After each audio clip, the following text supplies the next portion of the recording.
আসসালামু আলাইকুম everyone. Technique easy এডুকেশনের পক্ষ থেকে আমি ফারজানা আক্তার ইতিশা আবারও চলে এসেছি তোমাদের মাঝে বাংলাদেশের ইতিহাস ও বিশ্ব সভ্যতা নিয়ে। আজকে আমরা বাংলাদেশের ইতিহাস ও বিশ্ব সভ্যতার চতুর্থ অধ্যায় নিয়ে আলোচনা করব। গত ক্লাসে আমি টাইপ 1 নিয়ে আলোচনা করেছিলাম। আজকে আমরা পড়ব টাইপ 2 নিয়ে।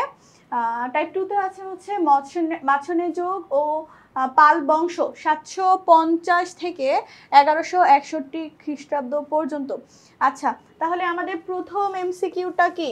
আমরা আজকে টাইপ ভিত্তিক নৈবিত্তিক সাজেশনের চতুর্থ অধ্যায়ের টাইপ 2 তে আছি। টাইপ 2 এর প্রথম নৈবিত্তিকটি হচ্ছে মাৎস্যন্যায় এর অবসান ঘটে কিভাবে? আচ্ছা, আমরা বলেছিলাম যে টাইপ 1 এ আমরা জেনে গেছি যে মাৎস্যন্যায় যুগের অবসান ঘটিয়ে কিন্তু পালদের আগমন হয়। পাল রাজারা বাংলার শাসন শুরু করে তখন মাৎস্যন্যায় যুগের অবসান ঘটে এবং তারা কিন্তু একটি আলোকিত সাম্রাজ্য প্রতিষ্ঠা করতে সফল হয়। তাহলে আমাদের মাৎস্যন্যায় এর অবসান ঘটে কিভাবে? পালদের আগমনে, মৌর্যদের আগমনে না, কারণ মৌর্য ছিল কিন্তু সর্বপ্রথম রাজ্য। বাংলার ইতিহাসের সর্বপ্রথম, প্রাচীন বাংলার ইতিহাসের সর্বপ্রথম শাসন কিন্তু মৌর্যরা করেছিল। তারপর ক্রমান্বয়ে গুপ্তদের আগমন হয়েছে, তারপরে পালদের আগমন হয়েছে, এরপরে কিন্তু সেনদের আগমন হয়েছে। এরপর আমাদের দ্বিতীয় প্রশ্ন হচ্ছে 21 নম্বর প্রশ্নটি হচ্ছে মাৎস্যন্যায়ের অবসান ঘটে কোন শতকে? মাৎস্যন্যায় যুগের অবসান ঘটে কোন শতকে? দশম শতকে, খ্রিস্টপূর্ব 10ম শতকে কিন্তু মাৎস্যন্যায় যুগের অবসান ঘটে। তারপর দেখো, মাৎস্যন্যায় এর অবসান ঘটে কোন বংশের মাধ্যমে? এটা আর 20 আর 22 নম্বর কোশ্চেন অলমোস্ট সেম, দুইটা অনেক বেশি ইম্পর্টেন্ট, এই দুইটা রিলেটেড। চট্টগ্রাম বোর্ড 2020 এবং বরিশাল বোর্ড 2025 সালে কিন্তু এসেছে এবং 3 স্টার দেওয়া আছে, এটা ভালোভাবে পড়বা। মাৎস্যন্যায়ের অবসান ঘটে কিভাবে? পালদের আগমনের মাধ্যমে। তাহলে আমাদের উত্তর কি হবে? পালদের আগমনে। আমরা এর পরবর্তী প্রশ্নে যাব। আমাদের পরবর্তী প্রশ্ন হচ্ছে পাল বংশের প্রতিষ্ঠাতা কে ছিলেন? পাল বংশের প্রতিষ্ঠাতা কে ছিলেন? কার শাসনামলের মধ্য দিয়ে পাল বংশের সূর্য উত্থিত হয়? কার মাধ্যমে? গোপালের মাধ্যমে। গোপাল ছিলেন কি পাল বংশের প্রতিষ্ঠাতা। তাহলে আমরা বলতে পারি বাংলা বংশের প্রতিষ্ঠাতা কে ছিলেন? গোপাল। এটা খুবই ইম্পর্টেন্ট, যশোর বোর্ড 2020 এবং চট্টগ্রাম বোর্ড 2022 সালে এসেছে। তারপর গোপালের পিতার নাম কি? এটা অনেক বেশি ইম্পর্টেন্ট, এটা আসতে পারে, এটা প্রায় সকল নিয়োগ পরীক্ষাতে আসে, আবার হচ্ছে বিসিএস পরীক্ষাগুলোতেও এই ধরনের প্রশ্ন আসে। গোপালের পিতার নাম কি? বপ্পট। গোপালের পিতার নাম হচ্ছে বপ্পট। এরপর দেখো, ইতিহাসে ত্রিশক্তি সংঘর্ষ হয়েছিল কেন? ইতিহাসে ত্রিশক্তি সংঘর্ষ হয়েছিল কেন? উত্তর ভারতের আধিপত্য বিস্তারের জন্য ত্রিশক্তি সংঘর্ষ হয়েছিল। ত্রিশক্তিটি কি ছিল?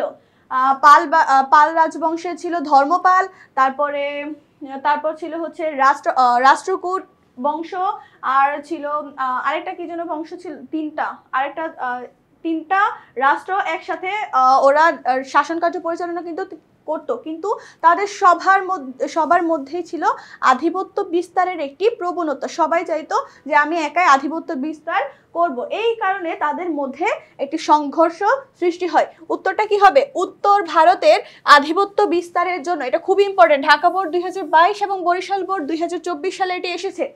তারপর দেখো, ধর্মপাল কত বছর রাজত্ব করেন? 40 বছর রাজত্ব করেন। ধর্মপাল 40 বছর রাজত্ব করেন, 3 স্টার দেওয়া আছে। তারপর ঢাকা বোর্ড 2022 সালে এসেছে, এটাও ইম্পর্টেন্ট প্রশ্ন। ধর্মপাল 40 বছর রাজত্ব করেন। এরপর দেখো পরবর্তী প্রশ্ন হচ্ছে ধর্মপাল কোন ধর্মের অনুসারী ছিলেন? ধর্মপাল ছিলেন বৌদ্ধ ধর্মের অনুসারী এবং তিনি কিন্তু ধর্ম প্রচার করতেন। ধর্মপালের সময় সব থেকে বেশি বৌদ্ধ ধর্ম প্রচারিত হয়েছে মানুষের মধ্যে। তাহলে আমরা বলতে পারি ধর্মপাল কোন ধর্মের অনুসারী ছিলেন? বৌদ্ধ ধর্মের অনুসারী ছিলেন, এটা কারেক্ট আনসার। আচ্ছা, এরপরের প্রশ্ন, ধর্মপালকে পাল বংশের সর্বশ্রেষ্ঠ শাসক বলা হয় কেন? ধর্মপালকে পাল বংশের সর্বশ্রেষ্ঠ শাসক বলা হয় কেন? আমরা জানি শশাঙ্কের পর বাংলার ইতিহাসে কোনো যোগ্য শাসক আর আসেনি। এই কারণে প্রায় 100 বছর পর্যন্ত বাংলায় অরাজকতা থেকে যায় এবং মানুষের মধ্যে মানুষের দ্বন্দ্ব, ক্রন্দল এবং বিদ্রোহ সৃষ্টি হয়, মানুষের মধ্যে ক্ষোভের সৃষ্টি হয়, অসন্তোষ দেখা দেয়। এই সময়কে বলা হয় মাৎস্যন্যায় যুগ। আর এই মাৎস্যন্যায় যুগের অবসান ঘটায় পাল বংশ। পাল বংশের প্রতিষ্ঠাতা কে ছিলেন? গোপাল। তাহলে আমরা বলতে পারি ধর্মপালকে পাল বংশের সর্বশ্রেষ্ঠ শাসক বলা হয় কেন? কারণ তিনি অরাজকতার হাত থেকে দেশকে রক্ষা করেছিলেন। বৌদ্ধ ধর্মের অনুসারী ছিলেন, হ্যাঁ এটা সত্যি, কিন্তু এই কারণে ওনাকে পাল বংশের সর্বশ্রেষ্ঠ শাসক বলা যায় না। যুদ্ধে জয়লাভ করার জন্য বলা যায় না। বিভিন্ন বিহার প্রতিষ্ঠা করেছিলেন, না এটাও না। আমাদের সঠিক উত্তর কি হবে? অরাজকতার হাত থেকে দেশকে রক্ষা করেছিলেন বলে। এরপর ধর্মপালকে পাল বংশের সর্বশ্রেষ্ঠ শাসক বলা হয় কেন? কারণ তিনি এই যে দেশকে বিশৃঙ্খলা অবস্থা থেকে রক্ষা করেছিলেন। কারণ কোনো যোগ্য শাসক ছিল না, কেউ কাউকে মানতো না, কাউকে অনুসরণ করতো না। আমাদের যখন একজন পরিবারে কি থাকে, বাবা মা আমাদের শাসক থাকে, তারা আমাদের শাসন করে, আমাদের বোঝায়, আমাদের ভালো মন্দ সবকিছু আমাদের বাবা মা চিন্তা করে। যখন কোনো ফ্যামিলিতে যখন বাবা মা না থাকে, তখন সেই ফ্যামিলিতে কিন্তু তাদের হাল ধরার মতো কেউ থাকে না, তাদের মধ্যে অপরাধ প্রবণতা বেড়ে যায়, বা তারা কোনো প্রপার গাইডলাইন পায় না। তার মানে কি, একজন যোগ্য শাসক কি করতে পারে? যে কোনো বিশৃঙ্খল অবস্থা থেকে উত্তীর্ণ করতে পারে, দেশকে শান্তির দিকে এগিয়ে নিয়ে যেতে পারে। এরপরের প্রশ্ন, পাহাড়পুরে সোমপুর বিহার প্রতিষ্ঠা করেন কে? পাহাড়পুরে সোমপুর বিহার প্রতিষ্ঠা করেন কে? ধর্মপাল। ধর্মপাল পাহাড়পুরের সোমপুর বিহার প্রতিষ্ঠা করেন। ধর্মপাল কে ছিলেন? ধর্মপাল ছিলেন গোপালের পুত্র। গোপালের পুত্র ছিলেন ধর্মপাল। পাল বংশের প্রতিষ্ঠাতা গোপাল এবং ধর্মপাল ছিলেন দ্বিতীয় পাল নামে পরিচিত, বা কারণ উনি ছিলেন দ্বিতীয় শাসকদের মধ্যে, পাল বংশের শাসকদের মধ্যে উনি ছিলেন দ্বিতীয়। এই কারণে ধর্মপালকে বলা হতো কি? দ্বিতীয় শাসক। আর উনি পাহাড়পুরের যে সোমপুর বিহার আছে সেটা উনি প্রতিষ্ঠা করেছেন। এরপর বিক্রমপুর বিহার নামটি খ্যাত হয়েছিল কেন? বিক্রমপুর বিহার নামটি খ্যাত হয়েছিল কেন? ধর্মপালের উপাধির জন্য। ধর্মপালের উপাধির জন্য কিন্তু বিক্রমপুর নামটি বিখ্যাত হয়েছিল। আচ্ছা, ধর্মপালের উপাধি কি কি ছিল? বিক্রমশীল। বিক্রমশীল ছিল হচ্ছে ধর্মপালের একটি উপাধি। তারপর মহারাজ ধীরাজ, এরকম ওনার অনেকগুলো উপাধি ছিল, এর মধ্যে একটি হচ্ছে বিক্রমশীল। আর এই বিক্রমশীল উপাধির সাথে মিলিয়ে কিন্তু এই নামটি খ্যাত হয়েছে যে বিক্রমপুর বিহার। বিক্রমপুর বিহারটি খ্যাত হয়েছে কি জন্য? ধর্মপালের উপাধির জন্য। এরপর সোমপুর বিহার কোন জেলায় অবস্থিত? এটা খুবই ইম্পর্টেন্ট। 3 স্টার দেওয়া আছে, প্লাস ঢাকা বোর্ড 2020 ও কুমিল্লা বোর্ড 2024, চট্টগ্রাম বোর্ড 2022 সালে এসেছে। সোমপুর বিহার কোন জেলায় অবস্থিত? নওগাঁ জেলায় অবস্থিত। খুবই ইম্পর্টেন্ট, সবাই এটা মনে রাখবা ভালোভাবে, এটা রিপিট করবে। আমি আবারও বলছি, সোমপুর বিহার কোন জেলায় অবস্থিত? সোমপুর বিহার নওগাঁ জেলায় অবস্থিত। সোমপুর বিহার নওগাঁ জেলায় অবস্থিত। এরপর পাহাড়পুরের বৌদ্ধ বিহারটি কার আমলে নির্মিত হয়? পাহাড়পুরের বৌদ্ধ বিহারটি কার আমলে নির্মিত হয়? ধর্মপালের আমলে নির্মিত হয়। ধর্মপাল যেন কে ছিল? ধর্মপাল ছিল দ্বিতীয় পাল। পাল বংশের দ্বিতীয় রাজা এবং গোপালের পুত্র ছিল ধর্মপাল। এরপর আমার পরবর্তী প্রশ্ন 34 নম্বরটা, সোমপুর বিহার কোন শাসনামলে নির্মিত হয়? এটাও খুবই ইম্পর্টেন্ট, দিনাজপুর বোর্ড 2024 সালে এসেছে। সোমপুর বিহার কোন শাসনামলে নির্মিত হয়? পাল শাসনামলে নির্মিত হয়। সোমপুর বিহার পাল শাসনামলে নির্মিত হয়। এরপর ময়নামতি ড্যাশ জেলায় অবস্থিত। এটা খুবই ইম্পর্টেন্ট, আর এটা সবাই আমরা জানি, ছোটবেলা থেকেই পড়ে এসেছি। কুমিল্লার ময়নামতি। আমরা ছোটবেলা থেকে পড়ে এসেছি যে কুমিল্লার ময়নামতি। তাহলে ময়নামতি কোন জেলায় অবস্থিত? কুমিল্লা জেলায় অবস্থিত। এটা সকল বোর্ড 2018 সালে এসেছে। এরপর দেখো 36 নম্বর, কার রাজত্বকালে বৌদ্ধ ধর্ম বাংলায় বেশি প্রসার লাভ করে? কার রাজত্বকালে? ধর্মপালের রাজত্বকালে। ধর্মপালের রাজত্বকালে বৌদ্ধ ধর্ম বাংলায় সব থেকে বেশি কি করে? প্রভাব বিস্তার করে। কারণ উনার পিতা কিন্তু বৌদ্ধ ধর্মের ছিলেন। উনার পিতা গোপাল কিন্তু বৌদ্ধ ধর্মের ছিলেন এবং বৌদ্ধ ধর্মের অনুসারী, আর উনি বৌদ্ধ ধর্ম প্রচার করতেন। এর মানে এই না যে তিনি অন্য ধর্মকে ডিসরেসপেক্ট করতেন। উনি অন্য ধর্মের প্রতি কি ছিলেন? খুবই রেসপেক্টফুল। আর ওনার সন্তান ছিলেন ধর্মপাল, সেই হিসেবে উনিও কি ছিলেন? বৌদ্ধ ধর্মের অনুসারী ছিলেন। এরপর 37 নম্বর, ধর্মপালের মৃত্যুবরণ করেন কত খ্রিস্টাব্দে? ধর্মপাল মৃত্যুবরণ করেন কত খ্রিস্টাব্দে? এটা খুব ইম্পর্টেন্ট। ঠাকুরগাঁও সরকারি বালিকা উচ্চ বিদ্যালয়ে এসেছে। মানে বালিকা উচ্চ বিদ্যালয় থেকে এটি দেওয়া হয়েছে। ধর্মপাল মৃত্যুবরণ করেন 821 খ্রিস্টাব্দে, এটা সবাই মনে রাখবে। ধর্মপাল মৃত্যুবরণ করেন 821 খ্রিস্টাব্দে। তাহলে আমরা 38 নম্বর পর্যন্ত শেষ। এরপর দেখি, এরপর হচ্ছে 39। ধর্মপালের মৃত্যুর পর সিংহাসনে কে বসেন? ধর্মপালের মৃত্যুর পর সিংহাসনে কে বসেন? ধর্মপালের পুত্র দেবপাল বসেন। ধর্মপালের মৃত্যুর পর ওরা কিন্তু পাল বংশ ধারাবাহিকভাবে এবং বংশানুক্রমিক কিন্তু তাদের শাসন কার্য পরিচালনা করেছে। যেমন গোপালের পুত্র ছিলেন ধর্মপাল, গোপাল ছিলেন পাল বংশের প্রথম শাসক, তারপর ধর্মপাল ছিলেন কি পাল বংশের দ্বিতীয় শাসক, এরপর ধর্মপালের পুত্র এসেছে দেবপাল এবং দেবপাল ছিলেন পাল বংশের তৃতীয় শাসক। তারপর তাহলে তৃতীয় পাল ও বলা চলে। তাহলে আমরা বলতে পারি ধর্মপালের মৃত্যুর পর সিংহাসনে বসেন কে? দেবপাল। এরপর পাল বংশের সবচেয়ে দুর্বল ও উদ্যমহীন শাসক কে ছিলেন? এটা খুবই ইম্পর্টেন্ট, এটা অনেক বোর্ড কোশ্চেনে আসে, প্লাস অনেক নিয়োগ পরীক্ষাতেও আসে। যশোর বোর্ড 2025 সালে। এটার উত্তর হবে নারায়ণ পাল। এটার উত্তর হবে নারায়ণ পাল। পাল বংশের সবচেয়ে দুর্বল এবং উদ্যমহীন শাসক কে ছিলেন? নারায়ণ পাল। কারণ তার সময়ে কি হতো, অনেক বেশি যুদ্ধ বিগ্রহ লেগেই থাকতো, আবার সমাজের মধ্যে কোনো শান্তি বিরাজ থাকতো না, আর মানুষের মধ্যে অসন্তোষ ও ক্ষোভের সৃষ্টি হয়। তার মধ্যে কি ছিল না, রাষ্ট্রের মধ্যে সম্প্রীতি ছিল না, তারপরে রাজ্য বিস্তারের কোনো প্রবণতা ছিল না। এরপর নালন্দায় এক বিশাল বৌদ্ধ মন্দির কে নির্মাণ করেন? এটাও খুবই ইম্পর্টেন্ট। নালন্দায় এক বিশাল বৌদ্ধ মন্দির কে নির্মাণ করেন? এটা কিন্তু নারায়ণ পাল নির্মাণ করেন।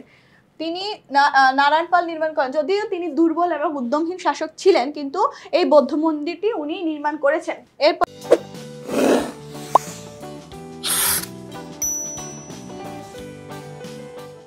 প্রশ্ন, মহিপাল কিভাবে জনপ্রিয়তা অর্জন করেছিল? মহিপাল কিভাবে জনপ্রিয়তা অর্জন করেছিল? মহিপাল জনপ্রিয়তা অর্জন করেছিল জনহিতকর কাজের মাধ্যমে। নারায়ণপাল সব থেকে দুর্বল শাসক ছিলেন ঠিক, কিন্তু মহিপাল হচ্ছে সর্বশেষ শক্তিশালী শাসক ছিলেন। মহিপালের পর আর পাল বংশের মধ্যে কোনো শক্তিশালী শাসক আসেনি, বা স্থির শাসক আর আসেনি। এরপর দেখো, কোন শাসকের পরে পাল শাসন দুর্বল হয়ে পড়ে? কোন শাসকের পরে পাল শাসন দুর্বল হয়ে পড়ে? এটা উত্তর হবে হচ্ছে মহিপাল। মহিপালের পরে কিন্তু পাল শাসক দুর্বল হয়ে পড়ে, পাল শাসন দুর্বল হয়ে পড়ে, কারণ উনি ছিলেন সর্বশেষ শক্তিশালী শাসক। তাহলে আমরা বলতে পারি মহিপালের পরে পাল শাসন দুর্বল হয়ে পড়ে। এটা ময়মনসিংহ বোর্ড 2023 +3 স্টার দেওয়া আছে, এটা খুবই ইম্পর্টেন্ট। এরপরে দেখো, কৈবর্ত বিদ্রোহ কার আমলে হয়? কৈবর্ত বিদ্রোহ কার আমলে প্রতিষ্ঠিত হয়? এটার উত্তর হবে মহিপালের আমলে। কৈবর্ত বিদ্রোহ মহিপালের আমলে কি হয়? প্রতিষ্ঠিত হয়। কৈবর্ত বিদ্রোহের ফলে কিন্তু একটা কৃষকদের একটি সার্বজনীন বিজয় ঘটেছিল কৈবর্তদের সাথে যখন বিদ্রোহ হয়েছিল। এরপর এই আন্দোলনকে বা এই বিদ্রোহকে কিন্তু কৃষক বিদ্রোহও বলা হয়। মানে এই বিদ্রোহের পরেই কৃষকরা জয়লাভ করে। আচ্ছা, দিব্য কিভাবে বরেন্দ্র দখল করে? দিব্য কিভাবে বরেন্দ্র দখল করে? দ্বিতীয় মহিপালকে হত্যা করে। দিব্য কিভাবে, এটার সাথে কিন্তু ওই যে কৈবর্ত বিদ্রোহ দুইটা রিলেটেড। দ্বিতীয় মহিপালকে হত্যা করে তিনি কি করেন? বরেন্দ্র দখল করেন। এরপর পাল রাজবংশ বাংলা শাসন করেছিল কত বছর? আমরা প্রথমে জেনেছিলাম প্রায় 400 বছর পাল রাজবংশ বাংলাকে শাসন করেছে। এটা খুবই ইম্পর্টেন্ট। এটা চট্টগ্রাম বোর্ড 24 এসেছে, এটা আগেও এসেছে, আর হচ্ছে যে 3 স্টার দেওয়া আছে। তারপর এটা প্রায় প্রতিটি নিয়োগ পরীক্ষাতে এটা এসে থাকে। পাল বংশের পতন ঘটে কার হাতে? পাল বংশের পতন ঘটে কার হাতে? বিজয় সেনের হাতে। বিজয় সেনের হাতে পাল বংশের পতন ঘটে। এরপর বাংলায় পাল বংশের উত্থানে নিচের কোনটি ঘটে? পাল বংশের উত্থান নিচের কোনটি ঘটে? সামন্ত রাজাদের উত্থান, শক্তিশালী কেন্দ্রীয় শাসন কাঠামো, এটা একটু টাইপিং মিস্টেক হয়েছে, ঠিক করে, এটা কাঠামো হবে। কাঠামো গঠন, তারপরে পার্শ্ববর্তী রাজ্যগুলোর আতঙ্কের কারণ, আর ব্যাপক হত্যাযজ্ঞ। এটার কারণটা কি? শক্তিশালী কেন্দ্রীয় শাসন কাঠামো গঠন। এটার উত্তর কি হবে? পাল রাজবংশের উত্থানের নিচের কোনটি কারণ? শক্তিশালী কেন্দ্রীয় শাসন কাঠামো গঠন। আমরা পরবর্তী প্রশ্নে যাব, 48 নম্বর। গুপ্ত বংশের সম্রাট সমুদ্রগুপ্তের শাসনামলে সমতটের রাজা গুপ্ত সম্রাটকে কর দিত। হ্যাঁ, এটা সত্যি, এটা ঠিক আছে। যে সমতটের রাজা গুপ্ত সম্রাটকে কর দিত।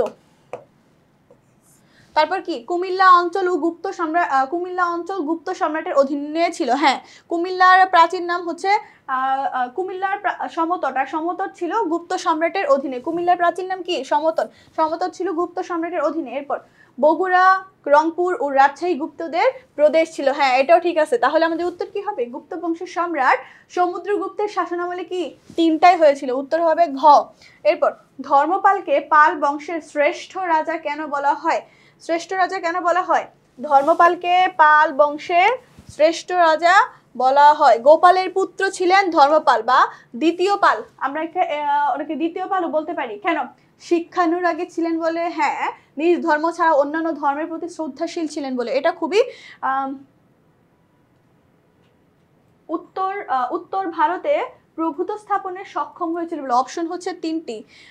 শিক্ষানুরাগী ছিলেন বলে, নিজ ধর্ম ছাড়াও অন্য ধর্মের প্রতি শ্রদ্ধাশীল ছিলেন বলে, উত্তর ভারতে প্রভুত্ব স্থাপনে সক্ষম হয়েছিলেন বলে। এটার উত্তর হবে ঘ। তিনটাই হবে এটার উত্তর। এটার উত্তর হবে ঘ। তারপর ধর্মপাল নির্মাণ করেন, কি নির্মাণ করেন? বিক্রমপুর বিহার, উদন্তপুর বিহার এবং কি সোমপুর বিহার। উনি তিনটা বিহারই কিন্তু ধর্মপাল নির্মাণ করেন। তাহলে এটা উত্তর কি হবে? তিনটাই হবে। সোমপুর বিহারও ধর্মপাল নির্মাণ করেন, তারপর উদন্তপুর বিহারও নির্মাণ করেন কে? ধর্মপাল। বিক্রমপুর বিহার সেটাও নির্মাণ করেন ধর্মপাল। এটার উত্তর হবে এই তিনটাই। আমাদের পরবর্তী প্রশ্ন হচ্ছে 51 নম্বরে ছিলাম আমরা।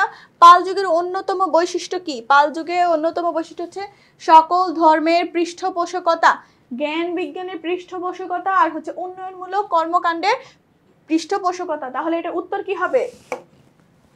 এক, সকল ধর্মের পৃষ্ঠপোষকতা, হ্যাঁ এটাও ছিল। তারপর জ্ঞান বিজ্ঞানের পৃষ্ঠপোষকতা এবং উন্নয়নমূলক কর্মকাণ্ডের পৃষ্ঠপোষকতা, এগুলো ছিল হচ্ছে পাল যুগের অন্যতম বৈশিষ্ট্য। তাহলে তিনটাই সঠিক। তাহলে এটা উত্তর হবে ঘ। এরপর দেখো, উদ্দীপকটি পড়ে 52 ও 53 নং প্রশ্নের উত্তর দাও। চলো উদ্দীপকটি পড়া যাক।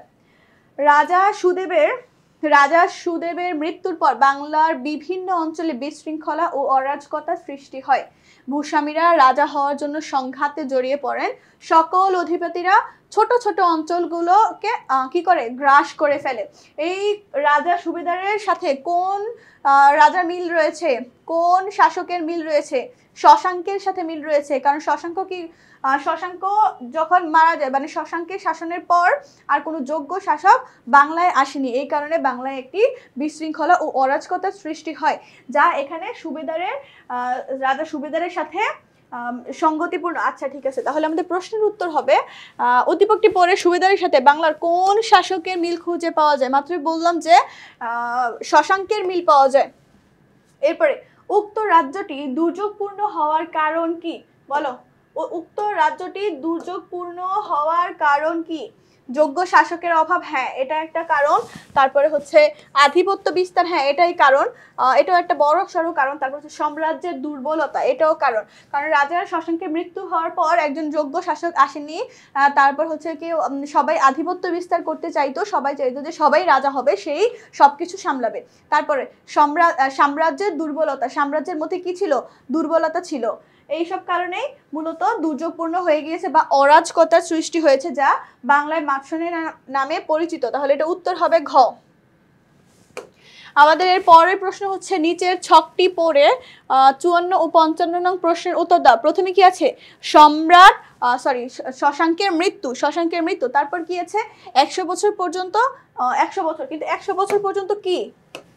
100 বছর পর্যন্ত কি? এখানে অরাজকতা সৃষ্টি হয়েছে। তার মানে এখানে কি হবে?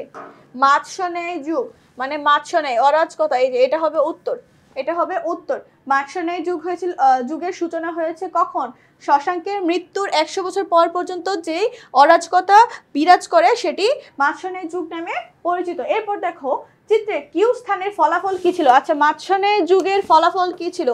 মাৎসন্যায় যুগের ফলাফল কি ছিল? রাজ্যে বিশৃঙ্খলা বিরাজমান ছিল, হ্যাঁ এটা একটি সত্যি। তারপরে গোপাল রাজপদে উপনীত হয়েছিল, না এটা হ্যাঁ, গোপাল রাজপদে উপনীত হয়েছিল, হ্যাঁ এটাও সত্যি। সরি, রাজপদে মনোনীত হন। তারপরে কৈবর্ত বিদ্রোহ সংগঠিত হয়, এটা উত্তর হবে না, তাহলে এটা উত্তর কি হবে? এক, 1 ও 2। কৈবর্ত বিদ্রোহ সংগঠিত হয় তখন না, ত্রিশক্তির কারণে হচ্ছে কৈবর্ত বিদ্রোহ সংগঠিত হয়। কৈবর্ত বিদ্রোহ না না সরি, ত্রিশক্তি না, কৈবর্ত বিদ্রোহ আরো আগে হয়, মার্শানের যুগেরও আগে। তারপর দেখো, উদ্দীপকটি পড়ে 56 ও 57 নং প্রশ্নের উত্তর দাও। দুলালের মৃত্যুর পর বাংলার ইতিহাসে অন্ধকারময় হয়, রাজ্যে বিশৃঙ্খলা ও অরাজকতা সৃষ্টি হয়। তারপরে ক্ষমতাশীলেরা প্রত্যেকে রাজা হওয়ার আশায় সংঘাতে জড়িয়ে পড়ে, সবল অধিপতিরা ক্ষুদ্র ক্ষুদ্র অঞ্চল গ্রাস করে ফেলে। সকল অধিপতিরা কি করে? ক্ষুদ্র ক্ষুদ্র অঞ্চল গ্রাস করে ফেলে। তার মানে এটার সাথেও কার মিল রয়েছে? শশাঙ্কের। অনুচ্ছেদটি দুলালের সাথে কোন শাসকের মিল রয়েছে? শশাঙ্কের মিল রয়েছে। তারপরে উদ্দীপকে উল্লেখিত রাজ্যের অরাজকতা সৃষ্টির যথার্থ কারণ হলো রাজনৈতিক দূরদর্শিতা, একাত্ম ও ভ্রাতৃত্ববোধ, সরি একতা ও ভ্রাতৃত্ববোধ। এটা তো অবশ্যই না, তাদের মধ্যে কি ছিল না? একাত্ম ছিল না। ভ্রাতৃত্ববোধ মানে কি? ভাইয়ে ভাইয়ে যে সম্পর্ক, এটাকে বলা হয় হচ্ছে ভাই ভ্রাতৃত্ববোধ, তাহলে এটা তো অবশ্যই ছিল না। এরপর যোগ্য শাসকের অভাব, হ্যাঁ এটা হতে পারে, যোগ্য শাসকের অভাব। তারপরে কি? পারস্পরিক সহযোগিতা, পারস্পরিক সহযোগিতা এটাও কিন্তু ছিল না ওদের মধ্যে। রাজনৈতিক দূরদর্শিতা এটাও ছিল না। উল্লেখিত অরাজকতা সৃষ্টির প্রধান কারণ হচ্ছে যোগ্য শাসকের অভাব ছিল, এই কারণে মেইনলি অরাজকতা সৃষ্টি হয়েছে। আমাদের এর পরবর্তী প্রশ্ন হচ্ছে 58 এবং 59 নাম্বার, উদ্দীপকটি পড়ে 58 59 নং প্রশ্নের উত্তর দাও। চলো উদ্দীপকটা পড়া যাক। রাজা রমেশ ক অঞ্চলের শাসক ছিলেন? শাসক হিসেবে তিনি যথেষ্ট খ্যাতি লাভ করেছিলেন। তার শাসনামলে ধর্মীয় সম্প্রীতি বজায় ছিল। তিনি বিভিন্ন স্থানে অনেক শিক্ষা কেন্দ্র প্রতিষ্ঠা করেছেন, যা ইতিহাসে অমরত্ব প্রদান করেছে। আচ্ছা, তাহলে আমরা রাজা রমেশের সাথে কোন রাজার মিল পাচ্ছি? উনি কি করেছেন? রাজা হিসেবে তিনি যথেষ্ট খ্যাতি লাভ করেছেন, তার শাসনামলে যে ধর্মীয় সম্প্রীতি বজায় ছিল আর বিভিন্ন স্থানে শিক্ষা কেন্দ্র প্রতিষ্ঠা করেছেন। তাহলে উনার সাথে আমরা কোন রাজার মিল পাচ্ছি? ধর্মপালের মিল পাচ্ছি। কারণ ধর্মপাল কি করেছিলেন? রাজা ধর্মপাল উনি কি ছিলেন? ধর্মীয় যে সম্প্রীতি সেটা বজায় ছিল, তিনি অন্য ধর্মকে যথেষ্ট রেসপেক্ট করতেন। আবার তিনি কি ছিলেন? বৌদ্ধ ধর্মের অনুসারী ছিলেন, ওনার মধ্যে অনেক বেশি ধার্মিক ছিলেন। তারপর এরপর হচ্ছে যে উনি শিক্ষা কেন্দ্র প্রতিষ্ঠা করেছিলেন। হ্যাঁ, উনি অনেকগুলো শিক্ষা কেন্দ্র প্রতিষ্ঠা করেছেন, যেমন বিভিন্ন ধরনের বিহার উনি প্রতিষ্ঠা করেছেন। এরপর দেখো আমাদের প্রশ্ন কি, 58 নম্বর প্রশ্ন আমাদের আছে, উদ্দীপকের কোন শাসকের কর্মকাণ্ড প্রতিফলিত হয়েছে? উদ্দীপকে রাজা ধর্মপালের শাসন আমল প্রতিষ্ঠিত হয়েছে, শাসনে ধর্মপালের কর্মকাণ্ড প্রতিফলিত হয়েছে। তারপর আমাদের 59 নং প্রশ্নটা একটু দেখো। শিক্ষাক্ষেত্রে উক্ত শাসকের অবদানগুলো হলো, উনি শিক্ষাক্ষেত্রে কি কি অবদান রেখেছিলেন? বৌদ্ধ বিহার নির্মাণ করেছিলেন, হ্যাঁ উনি বৌদ্ধ বিহার নির্মাণ করেছিলেন, যেখানে বৌদ্ধ ধর্মের অনুসারীগণ তাদের পড়াশোনা চালাতো, প্লাস হচ্ছে ধর্ম চর্চা করতো, ধর্মকে কিভাবে এগিয়ে নেওয়া যায় বা ধর্ম দ্বারা কিভাবে মানুষ অনুপ্রাণিত হয়, এইসব নিয়ে ওরা হচ্ছে মূল কথা, ওরা বৌদ্ধ ধর্ম নিয়ে সেখানে বৌদ্ধ ধর্ম চর্চা করতো। এরপর পণ্ডিতদের দ্বারা রাজসভা অলঙ্কর, না এটা পণ্ডিতদের দ্বারা রাজসভা অলঙ্করণ এটা ছিল না। তারপর উনি কি করেছিলেন? বিভিন্ন স্থানে শিক্ষা কেন্দ্র প্রতিষ্ঠা করেছেন। এটা কিন্তু উদ্দীপকের সাথে এখানে মিল রয়েছে, এই যে তিনি বিভিন্ন স্থানেও, রাজা রমেশ বিভিন্ন স্থানে কি করেছেন? শিক্ষা কেন্দ্র প্রতিষ্ঠা করেছেন, যেমন তেমনি আমাদের ধর্মপাল কি করেছেন? বিভিন্ন স্থানে শিক্ষা কেন্দ্র প্রতিষ্ঠা করেছেন। তাহলে এটার উত্তর কি হবে? 1 ও 3, যা কোথায় আছে? গ নাম্বারে আছে। তাহলে এটা কারেক্ট অ্যান্সার কি হবে? গ নাম্বার হবে 1 ও 3। বৌদ্ধ বিহার নির্মাণ করেছেন এবং বিভিন্ন স্থানে শিক্ষা প্রতিষ্ঠান কি করেছেন? শিক্ষা কেন্দ্র উনি প্রতিষ্ঠা করেছেন। তাহলে আজকের ক্লাস ছিল এই পর্যন্তই, দেখা হবে পরবর্তী টাইপে। ততক্ষণ পর্যন্ত তোমরা ভালোভাবে পড়াশোনা করবে, সবার জন্য শুভকামনা রেখে আমি এই পর্যন্ত শেষ করছি। আল্লাহ হাফেজ।